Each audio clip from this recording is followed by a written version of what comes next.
నమస్కారం, Jyotiba TV news కి స్వాగతం. హెడ్లైన్ చూద్దాం.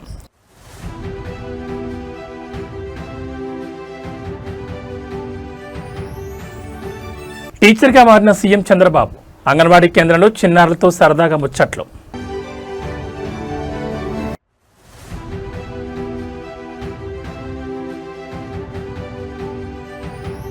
ఢిల్లీలో సీఎం రేవంత్ రెడ్డి పర్యటన. ఇవాళ మధ్యాహ్నం కేంద్ర రక్షణ మంత్రి రాజ్నాథ్ సింగ్తో భేటీ.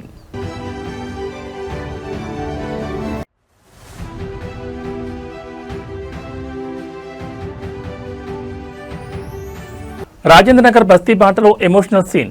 కేటీఆర్ కు బస్తీ మహిళ అపూర్వ భరోసా.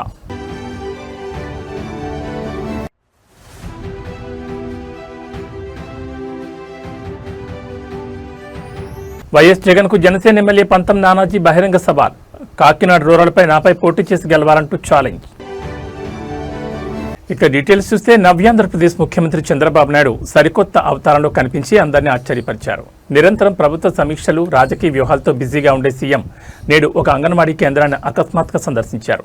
ఈ సందర్భంగా ఆయన కాసేపు ముఖ్యమంత్రి హోదాను పక్కన పెట్టి సామాన్య ఉపాధ్యాయుడిగా మారిపోయారు. అంగన్వాడీ కేంద్రంలోని చిన్నారుల వద్దకు వెళ్లి కూర్చుని వారి అభ్యసన నైపుణ్యాలు ఎలా ఉన్నాయో స్వయంగా పర్యవేక్షించారు. సీఎం చంద్రబాబు అడిగిన ప్రశ్నలకు ఆ బుడతలు చెప్పిన సమాధానాలు చూసి ఆయనే మురిసిపోయారు. ఆంధ్రప్రదేశ్లో అంగన్వాడీ కేంద్రాల పనితీరును, పిల్లలకు అందుతున్న పౌష్టికాహారాన్ని క్షేత్రస్థాయిలో పరిశీలించేందుకు ముఖ్యమంత్రి చంద్రబాబు నేడు నేరుగా రౌండ్స్కు వెళ్లారు.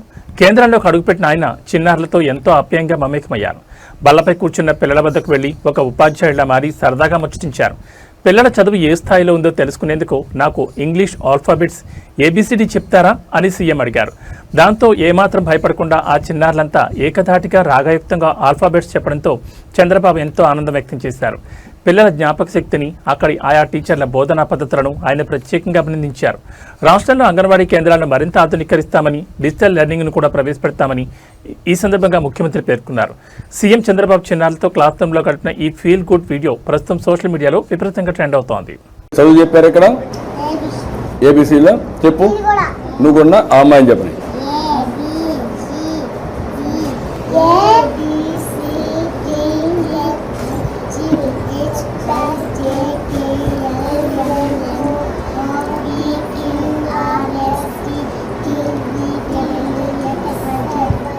ఎక్సలెంట్, అందరూ చప్పట్లు కొట్టండి.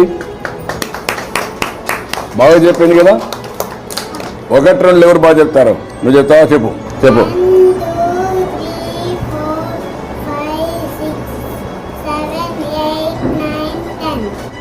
ఓకే, ఎవరన్నా స్టోరీ చెప్తారా?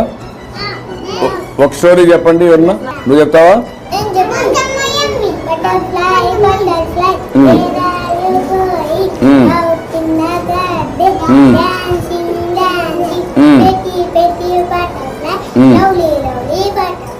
Good, very nice.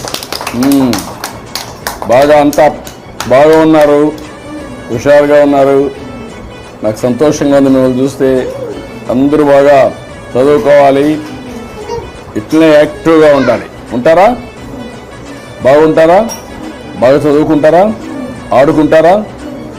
అన్ని విధాలుగా బాగుండాలి. ఓకే, గుడ్, చాలా సంతోషం. పిల్లలు బాగా చదువుకుంటున్నారు, బాగా ఆడుకుంటున్నారు.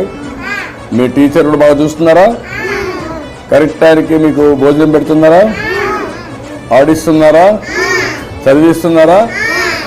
Okay, bye, see, hi hi. Andhra Pradesh ముఖ్యమంత్రి చంద్రబాబు నాయుడు ఇవాళ లింగంకొట్ల వ్యవసాయ క్షేత్రంలో పర్యటించి అక్కడ సాగుతున్న ప్రకృతి వ్యవసాయ పద్ధతులను క్షేత్రస్థాయిలో పరిశీలించారు. ఆధునిక సాంకేతికతతో పాటు సంప్రదాయ సేంద్రీయ సాగుకు తమ ప్రభుత్వం ఇస్తున్న ప్రాధాన్యతలో భాగంగా ఈ పర్యటన ప్రాధాన్యత సంతరించుకుంది. ఈ సందర్భంగా స్థానిక రైతు గుడిపల్లి నాగభూషణం తాను క్షేత్రంలో సొంతంగా తయారు చేసి వాడుతున్న సేంద్రియ ఎరువులు, వాటి విశిష్టత మరియు తయారీ విధానాన్ని ముఖ్యమంత్రికి ప్రాక్టికల్గా వివరించారు. రైతు వినూత్న ప్రయోగాలను, పట్టుదలను చూసి సీఎం చంద్రబాబు ఎంతో అభినందించారు. లింగంకొట్ల వ్యవసాయ క్షేత్రానికి చేరుకున్న ముఖ్యమంత్రి చంద్రబాబు నాయుడు అక్కడ పండుతున్న పంటలను, వాడుతున్న ఎరువులను స్వయంగా పరిశీలించారు. ఈ క్రమంలో రైతు గుడిపల్లి నాగభూషణం తాము రసాయన ఎరువులకు స్వస్తి పలికి పూర్తి సేంద్రియ పద్ధతిలో ఎలా సాగు చేస్తున్నారో సీఎం వివరించారు. జీవామృతం, ఘనజీవామృతం, వేప కషాయాలతో పాటు పశువుల పేడ, మూత్రం ఆధారంగా తయారు చేసే సేంద్రియ ఎరువుల తయారీ విధానాన్ని నాగభూషణం ముఖ్యమంత్రికి క్షుణ్ణంగా వివరించారు. ఈ ఎరువుల వల్ల పెట్టుబడి ఖర్చు తగ్గడమే కాకుండా భూసారం పెరిగి నాణ్యమైన దిగుబడి వస్తుందని రైతు పేర్కొన్నారు. రైతు మాటలను ఎంతో ఓపికగా ఉన్న చంద్రబాబు నాగభూషణం లాంటి ఆదర్శ రైతుల అనుభవాలను ఇతరులకు సైతం ఉపయోగపడేలా విద్యా సంస్థలు, వ్యవసాయ శాఖల ద్వారా ప్రచారం కల్పించాల్సిన అవసరం ఉందన్నారు. తక్కువ ఖర్చుతో ఎక్కువ లాభాలు అందించే ఇలాంటి సేంద్రియ విధానాలను రాష్ట్ర వ్యాప్తంగా విస్తరింపజేస్తామని సీఎం హామీ ఇచ్చారు. ఇది పేడ అండి. ఈ పేడని తీసుకొచ్చేసి అందులో డంప్ చేస్తామండి. ఆ పేడ మొత్తం తీసుకొచ్చి ఒక 6 నెలల ముందుగా అందులో డంప్ చేసుకుంటాం. ఘనజీవంతో అండి. అంతే ఇందులో అన్ని మిక్స్ అవుతాయండి. ఆవు పేడ, ఆవు మూత్రం, బెల్లము ఇవన్నీ తయారు చేసి ఇలా తయారు చేసుకుంటాం. అదే ఆవు మూత్రం ఎన్నాళ్ళు నిలవ ఉంటే అంత తాజాదనం వచ్చింది. నల్ల బెల్లం దానిలో వాడేది అంటే క్రిమి సంహారం ఎక్కువ తగ్గడం కోసం మొత్తం కలిసి ఏ రేషియోలో పెట్టారో ఆ రేషియోలో పెట్టాం సార్. మన భూమి ఫస్ట్లో ఇదండి, అంటే చౌడు భూమి. ఇక్కడ అంతా కూడా అంత చౌడు భూమి, అసలు మొక్కలు మలిచే భూమి కాదు ఇది. ఈ విధంగా తయారైందండి. అన్ని వాడటం వల్ల 4 ఏళ్లలో మంచి పోషకాలు కలిగినటువంటి సారవంతమైన నేల తయారైంది. తగ్గిందా? అసలు మనకు లేదండి ఎరువు. భూమి కూడా సెల్ఫ్ తయారైపోయి చాలా బాగా అయిందండి. అయ్యా పురుగు మీద నివారణకండి. ఇది కానికి విత్తనాలండి, వేప విత్తనాలు, అవి సీతాఫల విత్తనాలు. ఇవన్నీ కొనుక్కొచ్చేసి మెత్తగా దంచేసుకొని ఒక 2 రోజులు నీళ్ళలో పోయేస్తే అందులో ఉండబడేటువంటి చేదు ఏదైతే ఉందో నీళ్ళలో దిగిపోతుంది. దాన్ని స్ప్రే చేస్తాం మనం నీళ్ళలో కలిపేసి. ఈ శనగుళ్ళు అండి, మనకు ఆయిల్ తీయడానికి కావాల్సిన మంచి గుళ్ళు, ఎక్కువగా మనకు ఆయిల్ వచ్చే విధంగా బెటర్. ఇది కురిడి అండి. కొబ్బరికాయలు ఆల్రెడీ చెట్టు నుంచే కాయ ఎండిపోయేసి రాలిపోతుంది. ఆ స్టేజ్ మామూలు కాకుండా కొబ్బరి చిప్ప కట్ చేసినటువంటి బాణకట్టు, అందులో సల్ఫర్ కలుపుతాం. దానివల్ల ఏమవుతుంటే ఆయిల్ కలుషితం అయిపోద్ది, అంటే కెమికల్ కలిపిపోయినట్టు. దానికి ఉండాల్సిన గుణాలు పోతాయి. అదేం లేదు, ఒరిజినల్గా ఉంటుంది ఆయిల్. పసిపిల్లలు కూడా ఆయిల్ తాగొచ్చు. ఇది కొబ్బరి ఒకటి, ఇది ఒకటి, 2 ఆయిల్. నువ్వులు, తెల్ల నువ్వులు, ఇవి తెల్ల నువ్వులు అండి. ఇవి కూడా మంచిగా పోషకాలు కలిగినటువంటి ఆహారం. ఈ నువ్వులు కూడా నేచురల్ ఫార్మింగ్ కుదరదు సార్. ఇది వీటికైతే కెమికల్ అవసరం ఉండదు, కానీ వీటికి తప్పకుండా అవసరం అవుతుంది. ఇంకా ఊరిలో పురుగు పడిపోయింది పువ్వులు, ఇది కూడా కెమికల్ ఉండదు. ఈ 2 నేచురల్ ఫార్మింగ్ చెప్పుకోవచ్చు. ఈ 2 దీనిలో కనుకైతే తప్పకుండా కెమికల్ ఉంటుంది. ఎందుకంటే భూములు చెనగ కదా, పురుగు వచ్చేసింది కనుక దీన్ని కాస్త వాడతారండి. అది దొరకట్లేదు, ప్రయత్నం చేశాము, దొరకట్లేదు. ఒకవేళ దొరికినా మనం ఏం తీసుకొచ్చేటో ఆడిచ్చిన తర్వాత దాన్ని మార్కెట్ చేయాలంటే రేటు బాగా కాస్ట్ ఎక్కువ. కొన్ని వినియోగదారుడికి ఎక్కువ రేటు ఇవ్వాలి, కాస్త ఇబ్బంది అవుతుంది. తెలంగాణ ముఖ్యమంత్రి రేవంత్ రెడ్డి దేశ రాజధాని ఢిల్లీలో బిజీగా పర్యటిస్తున్నారు. ఇందులో భాగంగానే నేడు మధ్యాహ్నం 12 గంటలకు కేంద్ర రక్షణ శాఖ మంత్రి రాజ్నాథ్ సింగ్తో ముఖ్యమంత్రి రేవంత్ రెడ్డి భేటీ కానున్నారు. రాష్ట్ర ప్రభుత్వ ప్రతిష్టాత్మక ప్రాజెక్టు అయిన గాంధీ సరోవర్ నిర్మాణానికి కేంద్ర రక్షణ శాఖ పరిధిలోని భూములను కేటాయిస్తూ ఇటీవల అనుమతులు మంజూరు చేసినందుకు కేంద్ర ప్రభుత్వానికి, రక్షణ మంత్రికి సీఎం రేవంత్ రెడ్డి స్వయంగా కృతజ్ఞతలు తెలియచేరున్నారు. హైదరాబాద్లోని బాపుఘాట్ వద్ద ఈసా, మూసీ నదుల సంగమ ప్రాంతాన్ని అంతర్జాతీయ స్థాయి పర్యాటక, సాంస్కృతిక కేంద్రంగా మార్చేందుకు తెలంగాణ ప్రభుత్వం గాంధీ సరోవర్ ప్రాజెక్టును ప్రతిష్టాత్మకంగా చేపట్టింది. ఈ ప్రాజెక్టు కోసం గోల్కొండ ఆర్టిలరీ సెంటర్ పరిధిలోని సుమారు 83.814 ఎకరాల రక్షణ శాఖ భూములను వినియోగించుకునేందుకు కేంద్రం ఇటీవలే వర్కింగ్ పర్మిషన్ మంజూరు చేసింది. ఈ నేపథ్యంలోనే ఢిల్లీ పర్యటనలో ఉన్న సీఎం రేవంత్ రెడ్డి రక్షణ మంత్రి రాజ్నాథ్ సింగ్ను కలిసి రాష్ట్ర ప్రభుత్వం తరపున ధన్యవాదాలు తెలపనున్నారు. మహాత్మా గాంధీ అస్థికలను నిమజ్జనం చేసిన ఈ చారిత్రక ప్రాంతాన్ని విద్య, ఆధ్యాత్మిక, పర్యావరణ కేంద్రంగా తీర్చిదిద్దే మాస్టర్ ప్లాన్ను సీఎం రేవంత్ ఈ సందర్భంగా రక్షణ మంత్రికి వివరించే అవకాశం ఉంది. అలాగే రానున్న రోజుల్లో ప్రాజెక్టు శంకుస్థాపన కార్యక్రమానికి రాజ్నాథ్ సింగ్ను అధికారికంగా ఆహ్వానించనున్నారు. ఈ భేటీ అనంతరం ఖరీఫ్ సీజన్కు సంబంధించి రాష్ట్రానికి అవసరమైన ఎరువుల కొరత రాకుండా చూసేందుకు కేంద్ర మంత్రి జేపీ నడ్డాతో కూడా ముఖ్యమంత్రి సమావేశం కానున్నట్లు సచివాలయ వర్గాలు వెల్లడించాయి.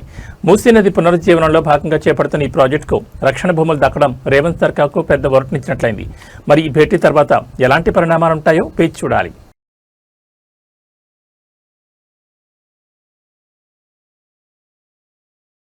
బీఆర్ఎస్ వర్కింగ్ ప్రెసిడెంట్ కేటీఆర్ చేపట్టిన రాజేంద్రనగర్ బస్తీబాట పర్యటనలో ఓ ఆసక్తికరమైన మరియు ఎమోషనల్ సీన్ చోటు చేసుకుంది. రాజకీయ విమర్శలు, ప్రతి విమర్శలు నడుమ సాగుతున్న ఈ పర్యటనలో ఒక సామాన్య బస్తీ మహిళ కేటీఆర్పై చూపించిన నమ్మకం, ఆప్యాయత ఇప్పుడు ఇరు రాష్ట్రాల రాజకీయ వర్గాల్లో నెట్టింట విపరీతంగా వైరలవుతోంది.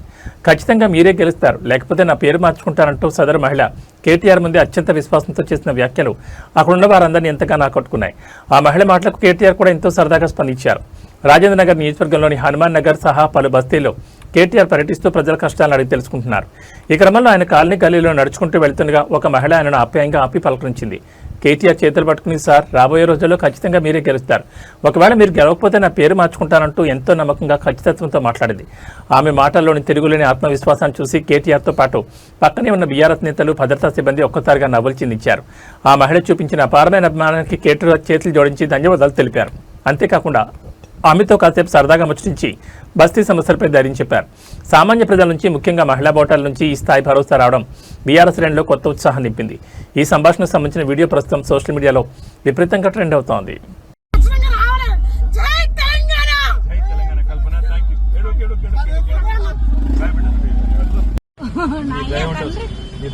చెప్పినా కదా నేను ఇల్లు ఉంటా బస్తీలా పురుగులంతా నువ్వు రాకపోతే చూడు మళ్ళీ నా పేరు మార్చుకుంటా.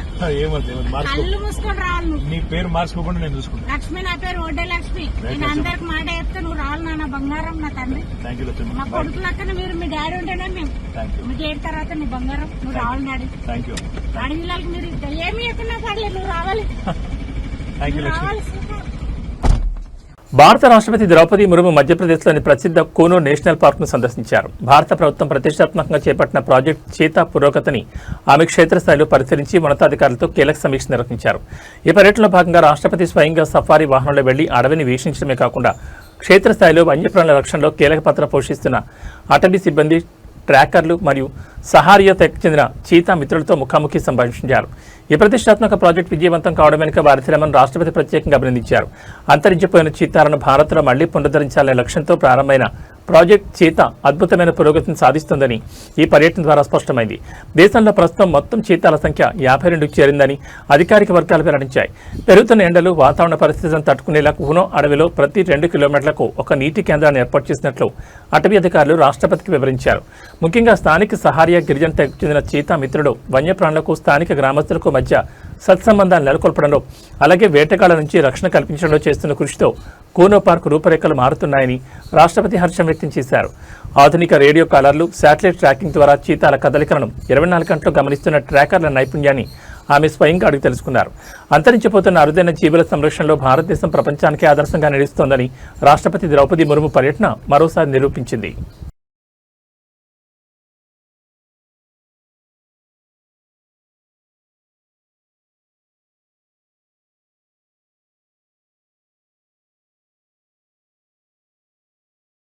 ఆంధ్రప్రదేశ్ రాజకీయాల్లో కాకినాడ రూరల్ నియోజకవర్గం వేదికగా తీవ్రస్థాయి పొలిటికల్ వార్ మొదలైంది. వైఎస్ఆర్ కాంగ్రెస్ పార్టీ అధినేత వైఎస్ జగన్మోహన్ రెడ్డిని ఉద్దేశించి కూటమికి చెందిన కాకినాడ రూరల్ జనసేన ఎమ్మెల్యే పంతం వెంకటేశ్వరరావు చేసిన కొన్ని తీవ్ర వ్యాఖ్యలు, సంచలన సవాల్ ఇప్పుడు ఏపీ వ్యాప్తంగా హాట్ టాపిక్గా మారాయి. జగన్ వచ్చి కాకినాడ రూరల్లో పోటీ చేయమని చూసుకుందాం అంటూ పంతం నానాజీ తీవ్రమైన పదజాలంతో విరుచుకుపడ్డారు. నియోజకవర్గంలో వైసీపీ శ్రేణుల విమర్శలకు కౌంటర్ ఇస్తూ ఎమ్మెల్యే చేసిన ఈ వ్యాఖ్యలు సోషల్ మీడియాలో విపరీతంగా వైరల్ అవుతున్నాయి. గత ఎన్నికల సమయం నుంచి కాకినాడ రూరల్ నియోజకవర్గంలో జనసేన, వైసీపీ శ్రేణుల మధ్య పచ్చగడ్డ వేస్తే బగ్గుమనేలా పరిస్థితుంది. ఈ క్రమంలోనే స్థానిక వైసీపీ నేతలు కూటమి ప్రభుత్వంపై మరియు జనసేన ఎమ్మెల్యేపై చేస్తున్న విమర్శలపై పంతం నానాజీ తీవ్ర ఆగ్రహం వ్యక్తం చేశారు. ప్రెస్ మీట్ వేదికగా వైసీపీ అధినేత వైఎస్ జగన్ను నేరుగా ప్రస్తావిస్తూ తీవ్ర పదజాలంతో విమర్శలు గుప్పించారు. దమ్ముంటే వైఎస్ జగన్మోహన్ రెడ్డిని కాకినాడ రూరల్ నియోజకవర్గానికి వచ్చి తనపై నేరుగా పోటీ చేసి గెలవాలని ఓపెన్ ఛాలెంజ్ విసిరారు. ఇక్కడి ప్రజలు ఎవరి వైపు ఉన్నారో, ఎవరిని ఆదరిస్తారో తేల్చుకుందామంటూ సవాల్ చేశారు. ఒక సిట్టింగ్ ఎమ్మెల్యే ఏకంగా ప్రతిపక్ష పార్టీ అధినేతను ఉద్దేశించి ఇంత ఘాటుగా తీవ్రమైన స్థాయిలో బూతులతో విరుచుకుపడడంతో నియోజకవర్గంలో పొలిటికల్ ఈక్వేషన్స్ ఒక్కసారిగా మారిపోయాయి. ఎమ్మెల్యే చేసిన ఈ హాట్ కామెంట్స్ పై వైఎస్ఆర్ కాంగ్రెస్ పార్టీ శ్రేణులు కూడా తీవ్రస్థాయిలో అభ్యంతరం వ్యక్తం చేస్తున్నాయి. జగన్కు పంతం నానాజీ విసిరిన ఈ ఓపెన్ ఛాలెంజ్ ఏపీ పాలిటిక్స్లో ఎలాంటి కౌంటర్ అటాక్స్కు దారితీస్తుందనేది ఇప్పుడు సర్వత్రా ఆసక్తికరంగా మారింది. వైసీపీ స్థానిక నేతలు దీనిపై ఎలా రియాక్ట్ అవుతారో చూడాలి. పోటీ ఇంకో చోట చేయకూడదు అంటారు, ఖచ్చితంగా చేస్తారు. జగన్ వచ్చి కాకినాడ రూరల్లో పోటీ చేయమని వదిలి, కడప జిల్లా వదిలి ఇక్కడికి వచ్చి పోటీ చేయమనండి. ఆ కొడుకుని రమ్మనండి ఇక్కడికి, ఈ జిల్లాలోకి వచ్చి ఇక్కడ పోటీ చేయమనండి. ఆడిని పోటీ చేయమంటే ఆడు పోటీ చేసిన రోజు ఆ దమ్ము ఆడుకుంటే ఖచ్చితంగా మేము మారుతామని చెప్తా ఉన్నాను. కడపలో పోలింగ్లు మేము చూసాం, మేము వెళ్ళాం. చాలా పోలింగ్. ఆంధ్రప్రదేశ్ రాజకీయాల్లో మైనింగ్ మాఫియా, మట్టి దోపిడీ వ్యవహారాలు మరోసారి వేడిపుట్టిస్తున్నాయి. ఎన్టీఆర్ జిల్లా మైలవరం నియోజకవర్గంలో జరుగుతున్న ఎర్రమట్టి అక్రమ రవాణాపై మాజీ మంత్రి జోగి రమేష్ తీవ్రస్థాయిలో విరుచుకుపడ్డారు. స్థానిక కూటమి ఎమ్మెల్యే వసంత కృష్ణప్రసాద్ను టార్గెట్ చేస్తూ ఆయన సంచలన వ్యాఖ్యలు చేశారు. కొత్తూరు, దాడేపల్లి పరిధిలో అనుమతులు చూపించి కందులపాడులో అక్రమంగా ఎర్రమట్టిని తవ్వేస్తూ కోట్లాది రూపాయల దోపిడీకి తెరలేపారని జోగి రమేష్ ఆరోపించారు. ఎమ్మెల్యే వసంత కృష్ణప్రసాద్ మట్టి తింటూ కోట్లు సంపాదిస్తున్నాడంటూ ఆయన ధ్వజమెత్తారు. మైలవరం నియోజకవర్గ పరిధిలోని కొండపల్లి ఎర్రమట్టి కొండలను కొందరు మైనింగ్ మాఫియా నేతలు ఇష్టారాజ్యంగా పిండేస్తున్నారంటూ మాజీ మంత్రి జోగి రమేష్ ఆగ్రహం వ్యక్తం చేశారు. ప్రభుత్వ నిబంధనల ప్రకారం మైనింగ్ లీజ్ అనుమతులు కొత్తూరు తాడేపల్లిలో తీసుకున్నారని, కానీ వాస్తవానికి అక్రమ తవ్వకాలు రవాణా మొత్తం కందలపాడు పరిధిలో సాగుతోందని ఆయన ఆధారాలతో సహా ప్రశ్నించారు. గత 2 ఏళ్లుగా ఈ అక్రమ మట్టి తరలింపు యథేచ్ఛగా సాగుతున్న సంబంధిత మైనింగ్ మరియు రెవెన్యూ శాఖ అధికారులు కళ్లుండి కబోదుల్లా వ్యవహరిస్తున్నారని మండిపడ్డారు. ఎమ్మెల్యే అండదండలతోనే ఈ దోపిడీ సాగుతోందని, దీనివల్ల ప్రభుత్వ ఖజానాకు కోట్లలో గండిపడుతోందని ఆరోపించారు. ఇంకెన్నాళ్ళు ఈ దోపిడీ చంద్రబాబు గారు అంటూ సోషల్ మీడియా వేదికగా సీఎంను ప్రశ్నించిన జోగి రమేష్ ఈ కుంభకోణంపై తక్షణమే విచారణ జరిపి నియంత్రణ అధికారులను సస్పెండ్ చేయాలని డిమాండ్ చేశారు. లేని పక్షంలో మైలవరం నియోజకవర్గ ప్రజలతో కలిసి పెద్ద ఎత్తున ఆందోళన చేపడతామని హెచ్చరించారు. పావలా ప్రసాద్ సామ్రాజ్యం ఇదంతా కేజీఎఫ్ ని మైపరిపిస్తున్న పావలా ప్రసాద్ ఏ విధంగా కోట్లాది రూపాయల గ్రావెల్ ని అడ్డదారిలో దోచేస్తున్న పరిస్థితిని ఒకసారి మీరు అందరూ కూడా చూడండి. ఇదిగో చూడండి, కేజీఎఫ్ సినిమా చూస్తుంటారు, అది సినిమా మాత్రమే. ఇది మీరు స్వయంగా చూస్తా ఉన్నారు. ఈ స్వయంగా మీరు తీసేది రాష్ట్ర ప్రజలకు చూపించారు. చంద్రబాబు నాయుడు చూడాలా, కళ్ళు అప్పగించి చంద్రబాబు నాయుడు కానీ, చంద్రబాబు నాయుడు కొడుకు కానీ, పవన్ కళ్యాణ్ కానీ చూడాలి. ఎన్ని అడుగులు, ఎన్ని మీటర్లు గ్రావెల్ దోచేశారో దీని మీద చర్యలు తీసుకోవాలా. పావలా ప్రసాద్ మీద కేసులు పెట్టాలా, పావలా ప్రసాద్ ని అరెస్ట్ చేయాలా. ఇది రాష్ట్ర ప్రజలకి మీరు తెలియజెప్పని చెప్పేసి ఇటువంటి నిజమైన దోపిడీని ఒక్కసారి ప్రజల దృష్టికి తీసుకెళ్లమని చెప్పేసి మీడియా మిత్రుల ద్వారా అధికారులు కళ్లు తెరిపించమని చెప్పేసి మీ ద్వారా తెలియజేస్తారు. జయశంకర్ భూపాలపల్లి జిల్లాలో అత్యంత విషాదకరమైన ఘోర రోడ్డు ప్రమాదం చోటు చేసుకుంది. విధి నిర్వహణలో భాగంగా రోడ్డుపై వాహనాలు తనిఖీ చేస్తున్న జిల్లా రవాణా శాఖ అధికారి బి వెంకన్న గారిపై వేగంగా వచ్చిన ఒక బొగ్గు టిప్పర్ లారీ దూసుకెళ్లింది. ఈ భయానక ప్రమాదంలో లారీ చక్రాల కింద నలిగిపోయిన వెంకన్న అక్కడికక్కడే ప్రాణాలు కోల్పోయారు. గణపురం మండలం చెల్పూరు శివార్లోని ఆర్టీఓ కార్యాలయం ఎదుట పరకాల భూపాలపల్లి రహదారిపై సోమవారం ఉదయం జరిగిన ఈ ఘోర ఘటన రవాణా శాఖతో పాటు ఉమ్మడి వరంగల్ జిల్లాలో తీవ్ర దిగ్భ్రాంతిని నిలిపింది. వరంగల్ జిల్లా మరిపడి మండలానికి చెందిన బి వెంకన్న ఇటీవల జగిత్యాల జిల్లా నుంచి జయశంకర్ భూపాలపల్లి జిల్లా రవాణా అధికారిగా బదిలీపై వచ్చారు. బాధ్యతలు చేపట్టిన కేవలం 15 రోజుల్లోనే జిల్లాలో నిత్యం తనిఖీలు నిర్వహిస్తూ తనదైన ముద్ర వేశారు. ఈ క్రమంలోనే సోమవారం ఉదయం తన సిబ్బందితో కలిసి చెల్పూరు ఆర్టీఓ కార్యాలయం ముందు హైవేపై రొటీన్ వెహికల్ ఇన్స్పెక్షన్ చేపట్టారు. అధికారులు వాహనాలు నాపి తనిఖీ చేస్తున్న సమయంలో భూపాలపల్లి వైపు నుంచి పరకాల వైపు అత్యంత వేగంగా నిర్లక్ష్యంగా దూసుకొచ్చిన ఒక బొగ్గు టిప్పర్ లారీ రోడ్డు పక్కన నిలబడి ఉన్న డీటీఓ వెంకన్నని వెనుక నుంచి బలంగా ఢీకొట్టింది. లారీ భారీ వేగంతో ఆయనపై నుంచి దూసుకెళ్లడంతో శరీరం పూర్తిగా నుజ్జునుజ్జై అక్కడికక్కడే ప్రాణాలు కోల్పోయారు. కళ్ల ముందే ఉన్నతాధికారి ప్రాణాలు కోల్పోవడంతో సిబ్బంది ఒక్కసారిగా షాకు గురయ్యారు. సమాచారం అందుకున్న వెంటనే భూపాలపల్లి పోలీసులు ఘటనా స్థలానికి చేరుకుని మృతదేహాన్ని పోస్టుమార్టం నిమిత్తం జిల్లా ప్రధాన ఆసుపత్రికి తరలించారు. కాగా ప్రమాదానికి కారణమైన టిప్పర్ లారీ డ్రైవర్ను పోలీసులు వెంటనే అదుపులోకి తీసుకున్నారు. రవాణా శాఖ మంత్రి పొన్నం ప్రభాకర్ ఈ ఘటనపై తీవ్ర సంతాపం వ్యక్తం చేస్తూ విధి నిర్వహణలో మరణించిన అధికారి కుటుంబానికి ప్రభుత్వం అండగా ఉంటుందని ప్రకటించారు.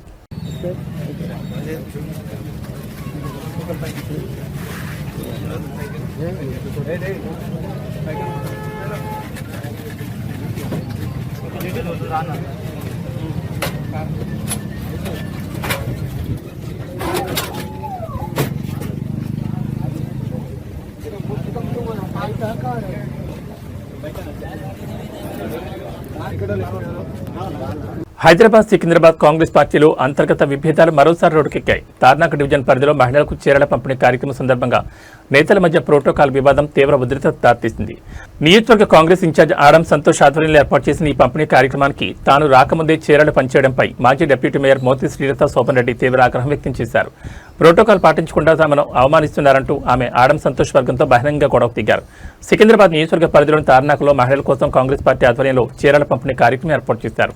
ఈ కార్యక్రమానికి అసెంబ్లీ ఇన్ఛార్జ్ ఆడం సంతోష్ ముఖ్య అతిథిగా హాజరై నిర్ణీత సమయానికి చీరల పంపిణీని ప్రారంభించారు. అయితే ఈ కార్యక్రమానికి ఆహ్వానం ఉన్న మాజీ డిప్యూటీ మేయర్ మోతే శ్రీలత అక్కడికి చేరుకునేసరికి అప్పటికే పంపిణీ సగం ముగిసిపోయింది. దీంతో తీవ్ర అసంతృప్తికి గురైన మోతే శ్రీలత వేదికపై ఉన్న ఆడం సంతోష్ నిలదీశారు. తాను రాకముందే ప్రోటోకాల్ను ఉల్లంఘించి కార్యక్రమాన్ని ఎలా మొదలు పెడతారంటూ మండిపడ్డారు. ఈ క్రమంలో ఇరు నేతల అనుచరులు పరస్పరం స్లోగన్లు ఇచ్చుకుంటూ తోపులాటకు దిగడంతో అక్కడ తీవ్ర గందరగోళం నెలకొంది. నియోజకవర్గంలో పాత కొత్త కాంగ్రెస్ నేతల మధ్య ఉన్న గ్రూపు రాజకీయాలే ఈ గొడవకు ప్రధాన కారణమని తెలుస్తోంది. బహిరంగంగానే నేతలు ఒకరిపై ఒకరు విమర్శలు గుప్పించుకోవడంతో చీరల కోసం వచ్చిన మహిళలు తీవ్ర ఇబ్బందులు పడ్డారు. స్థానిక నాయకులు సర్ది చెప్పడంతో వివాదం తాత్కాలికంగా సద్దుమణిగినప్పటికీ ఈ ప్రోటోకాల్ రచ్చ ఇప్పుడు నగర రాజకీయాల్లో హాట్ టాపిక్గా మారింది.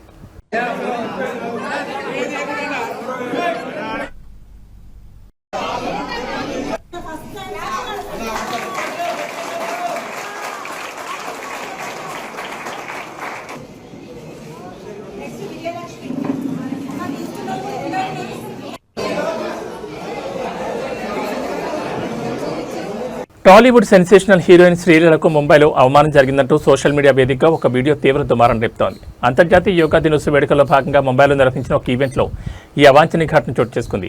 వేదికపై ప్రముఖులంతా కలిసి ఫోటోలు దిగుతున్న సమయంలో మహారాష్ట్ర డిప్యూటీ సీఎం దేవేంద్ర ఫడ్నవీస్ భార్య అమృత ఫడ్నవీస్ హీరోయిన్ శ్రీలీలను వేలు చూపిస్తూ పక్కకు వెళ్లాలంటూ సైగ చేయడం ఇప్పుడు తీవ్ర వివాదానికి దారితీసింది. ఒక స్టార్ హీరోయిన్ పట్ల అంత బహిరంగ అలా అహంకారంతో ప్రవర్తించడం ఏంటంటూ శ్రీలీల అభిమానులు సోషల్ మీడియాలో ఫైర్ అవుతున్నారు. జూన్ 21న అంతర్జాతీయ యోగా దినోత్సవాన్ని పురస్కరించుకుని ముంబైలో భారీ ఎత్తున సెలబ్రిటీలతో యోగా ఈవెంట్ నిర్వహించారు. ఈ కార్యక్రమానికి టాలీవుడ్ నుంచి శ్రీలీలతో పాటు మహారాష్ట్రకు చెందిన పలువురు రాజకీయ సామాజిక ప్రముఖులు హాజరయ్యారు. అయితే కార్యక్రమం ముగిసిన తర్వాత స్టేజ్పై ఉన్న ముఖ్య అతిథులంతా కలిసి మీడియాకు గ్రూప్ ఫోటో ఇస్తున్న సమయంలో ఈ వివాదం మొదలైంది. ఫోటోలో సరిగ్గా మధ్యలో నిలబడిన శ్రీలీలను చూసి పక్కనే ఉన్న డిప్యూటీ సీఎం భార్య అమృత ఫడ్నవీస్ ఒక్కసారిగా సీరియస్ అయ్యారు. శ్రీలీల వైపు వేలు చూపిస్తూ అక్కడి నుంచి పక్కకు జరగాలంటూ కాస్త అసహనంతో ఆర్డర్ వేశారు. అమృత ప్రవర్తనకు శ్రీలీలకు ఒక క్షణం షాకు గురైనప్పటికీ ఎంతో సంస్కారంగా చిరునవ్వు చిందిస్తూ వెనక్కి తప్పుకుంది. ఈ దృశ్యాలు కెమెరాకు చిక్కడంతో సోషల్ మీడియాలో అమృత ఫడ్నవీస్ తీరుపై నెటిజన్లు దారుణంగా ట్రోల్ చేస్తున్నారు. రాజకీయ పలుకుబడి ఉంటే సరిపదు, ఎదుటివారికి గౌరవం ఇవ్వడం నేర్చుకోవాలంటూ శ్రీలీల ఫ్యాన్స్ కామెంట్స్ పెడుతున్నారు. తీవ్రమైన నెగిటివిటీ వస్తున్నప్పటికీ ఈ వివాదంపై అటు అమృత గానీ ఇటు శ్రీలీల టీం గానీ ఇంకా అధికారికంగా స్పందించలేదు. तुमच्या दोघींचा झालं झालं झालं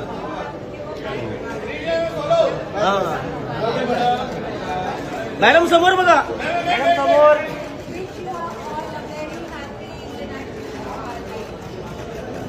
मॅडम मॅडम समोर समोर, मॅडम समोर, मॅडम समोर बघा.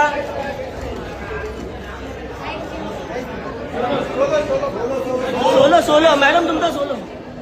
పసిడి ప్రేమికులకు షాక్ ఇస్తూ బంగారం ధరలు మళ్లీ పైముఖం పట్టాయి. గత కొన్ని రోజులుగా ఒడిదుడుకులకు లోనవుతున్న బులియన్ మార్కెట్లో ఇవాళ పసిడి ధరలు అత్యల్పంగా పెరిగాయి. అంతర్జాతీయ మార్కెట్ ప్రభావంతో స్థానిక డిమాండ్ పెరగడమే ఇందుకు ప్రధాన కారణంగా తెలుస్తోంది. హైదరాబాద్ బులియన్ మార్కెట్లో ఇవాళ ఇటు విక్రయాల్లో అత్యంత స్వచ్ఛమైన 24 క్యారెట్ల బంగారం, అటు ఆభరణాల తయారీకి వాడి 22 క్యారెట్ల బంగారం ధరలు రెండూ కూడా ఎగబాకాయి. హైదరాబాద్ బులియన్ మార్కెట్లో ఇవాళ 24 క్యారెట్ల 10 గ్రాముల ప్యూర్ గోల్డ్ రేటు ₹430 మేర పెరిగింది. ఈ పెరుగుదలతో ప్రస్తుతం మార్కెట్లో తులం ప్యూర్ గోల్డ్ రేటు 1,46,510 మార్కు చేరుకుంది. అదేవిధంగా సామాన్యులు ఎక్కువగా కొనుగోలు చేసే ఆభరణాల తయారీకి ఉపయోగించి 22 క్యారెట్ల 10 గ్రాముల పసిడి ధర కూడా 400 మేర ఎగబాకింది. దీంతో ప్రస్తుతం మార్కెట్లో 22 క్యారెట్ల తులం బంగారం ధర 1,34,300 పలుకుతోంది. ఇక బంగారంతో పాటు ఎప్పుడు పోటీపడే వెండి ధరలు కూడా భారీ స్థాయిలో కొనసాగుతున్నాయి. ఇవాళ మార్కెట్లో కేజీ సిల్వర్ రేటు 2,54,900 వద్ద స్థిరంగా కొనసాగుతోంది.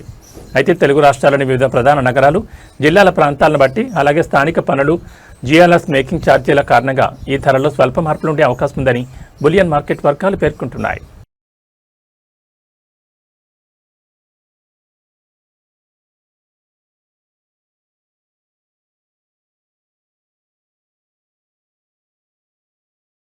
తెలంగాణ ప్రజలకు వాతావరణ శాఖ అత్యంత హెచ్చరిక జారీ చేసింది. రాష్ట్రంలో నైరుతి రుతుపవనాలు ఊపందుకోవడంతో రానున్న 4 రోజుల పాటు తెలంగాణ వ్యాప్తంగా విస్తారంగా వర్షాలు కురిసే అవకాశం ఉందని హైదరాబాద్ వాతావరణ కేంద్రం వెల్లడించింది. ఈ రుతుపవనాల ప్రభావంతో రాష్ట్రంలోని పలు జిల్లాల్లో తేలికపాటి నుంచి మోస్తరు వర్షాలతో పాటు ఉరుములు, మెరుపులు మరియు బలమైన ఈదురుగాలులు వీచే ప్రమాదం ఉందని అధికారులు అలర్ట్ జారీ చేశారు.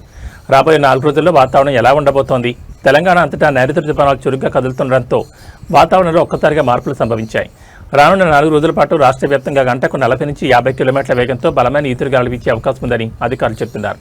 ఈ క్రమంలోనే పలు జిల్లాలకు వాతావరణ శాఖ అధికారులు ఎల్లో అలర్ట్ ప్రకటించారు. ముఖ్యంగా ఈ వర్షాల సమయంలో ఉరుములు, మెరుపులతో పాటు పిడుగులు పడే ప్రమాదం ఎక్కువగా ఉందని వాతావరణ కేంద్రం హెచ్చరించింది. ఈ నేపథ్యంలో గ్రామీణ ప్రాంతాల ప్రజలు, పొలాల్లో పనులకు వెళ్లే రైతులు మరియు పశువుల కాపరులు అత్యంత అప్రమత్తంగా ఉండాలని సూచించారు. వర్షం పడే సమయంలో ఎలాంటి పరిస్థితుల్లోనూ చెట్ల కింద నిలబడొద్దని, సురక్షితమైన భవనాల్లో ఆశ్రయం పొందాలని అధికారులు ప్రత్యేకంగా విజ్ఞప్తి చేస్తున్నారు. రానున్న 4 రోజుల పాటు ప్రయాణాలు చేసేవారు, ముఖ్యంగా ద్విచక్ర వాహనదారులు ఈ ఈదురుగాలులు, వర్షాల పట్ల తగిన జాగ్రత్తలు తీసుకోవడం మంచిదని చెప్తున్నారు.